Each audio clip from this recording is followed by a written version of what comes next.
Hi, this is Dr. Trav, and over the next 3 weeks, Podspiration brings you Jim Penman, creator of the Gyms Group, where he'll share with you the motivation behind the franchising giant. And that's to give the best possible service. That's my driving force. The moment of clarity that turned the Gyms Group into what it is today. And I can actually remember the actual minute in which I figured out how to do it. And Jim hands over some of his keys to success, the critical entrepreneurial yardsticks. Constant innovation.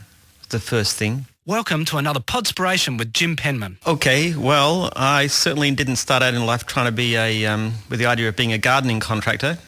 I went to university to research human society, trying to understand why some civilizations succeeded, others didn't, why they rise and fall, those kind of questions.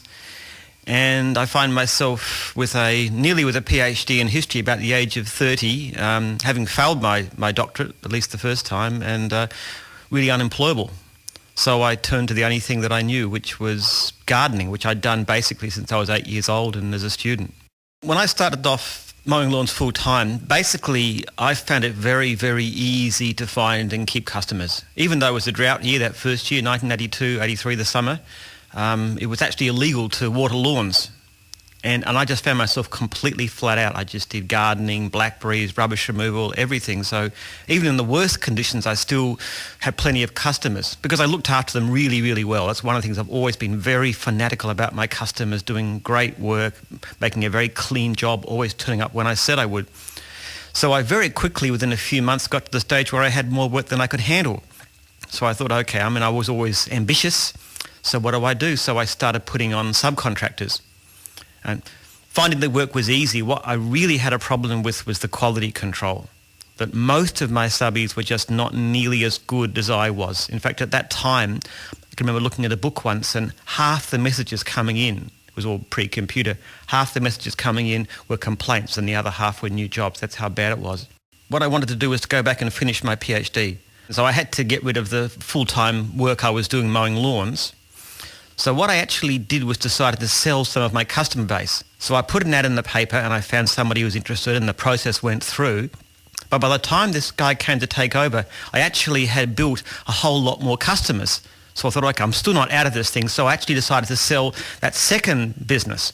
And that took, a few weeks again. And by the time I got that one sold, I had a whole lot more customers because I just used to pick them up so fast. And so then I sold the third business. And then I managed to actually withdraw myself out and I completed my PhD and I actually got it. But I realized from that there was actually a lot more money to be made by building up and selling these businesses than there was by subcontracting them. So I switched to a business that was to do with building up and selling lawn mowing grounds as my main aim. And then I reached an obstacle and it was this. I found it no problem still to find customers. Essentially, we still don't find it difficult to find customers. We had 30,000 unserviced clients in the mowing division alone last year. I didn't find it difficult to find subcontractors. My quality was still poor. I hadn't solved that problem. But all they had to do was to do them 2, 3, 4 times until I found a buyer. The problem I was having is that it was all right selling a lawn mowing round once every few months, but when I tried to sell them regularly, like all the time, I had a problem with the fact that I couldn't sell. I was an absolutely hopeless salesman. And I actually tried knocking on doors, selling encyclopedias, that kind of stuff, and I was absolutely terrible at it. And I learnt to sell lawn mowing grounds, and I can actually remember the actual minute in which I figured out how to do it. And I've always considered this the greatest lesson of my whole career, far more important to breakthrough than franchising, which came later. And it happened when I went to see an advertising agent who was very successful, probably a millionaire, very posh office, everything else. And I was a bit overawed. I was just there, no uniform, nothing, just a, gardening contractor. But I wanted a bit of help in finding clients. And I sat down with this guy for about half an hour. In that time, he told me about advertising, where to advertise, how to advertise, the principles, how to check whether your advertising is effective, just the basic stuff that this guy knew how to do. And at the end of that time, he said to me, Jim, look, at this moment, you don't really need an advertising agent. What you need to do is to do what I've told you to. And I walked out of the office And I knew that if I ever needed an advertising agent, I would go straight back to that guy. I wouldn't talk about competitors. I wouldn't do anything. I would just go straight to him. And as I was walking back to the car, which was parked a few streets away, I was thinking about this, and I was thinking, this guy sold me on his business. Completely and utterly sold me to the extent that nobody else is going to get a look in. I'm not worried about price. What has he done? And as I was walking, I was thinking, the one thing he was done is to have absolutely no interest other than what's in my interest and the interests of my business. And because of doing that, because he's ignored his own business, he sold me on his. And as I can remember just reaching for the door handle of the car, and I suddenly had a brainwave, and I thought, I know how I can sell lawn mowing rounds. I wonder if this could possibly work. So the next time somebody rang me about a lawn mowing business from the Age, instead of telling them about my business and selling them on how good it was and everything else and how I'd replace clients and stuff, I asked him a question. I said, tell me, do you know what the cut of a lawn mowing round means? So I asked him, he didn't know, and I explained to him, and I started giving him advice and information. And when he came to me, I started telling him more things about how to buy a business, what to look for. Not about my business, but just about businesses in general, so he could make the best decision.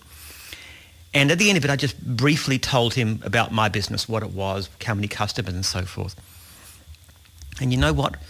From that day, I never had any more problems selling lawn mowing rounds. The whole problem was solved when I stopped looking at my interests and I started looking at the interests of the person that I was buying. And I didn't stop at the sale either. What I used to do was to make so sure that all those people were going to be raving fans of mine. So, for example, I used to do things like I would always give people advice on the phone. I used to run free seminars. I'd even provide lunch just to invite people along. Didn't make anything out of it, but just to make sure they were successful. I was building and selling lawn mowing rounds, independent businesses. That was the whole point. I wasn't trying to get any ongoing income from them.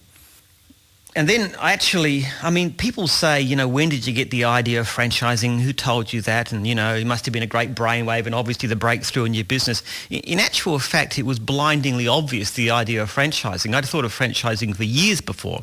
What I couldn't see was how it would be the interest of the person buying from me. In other words, I could see why a person would pay me to give them a business with, regular customers. But why should they pay me ongoing fees? What was in it for them? Until I could understand the value to them, I wasn't going to be able to sell it because I couldn't sell something that I didn't believe was in their interests.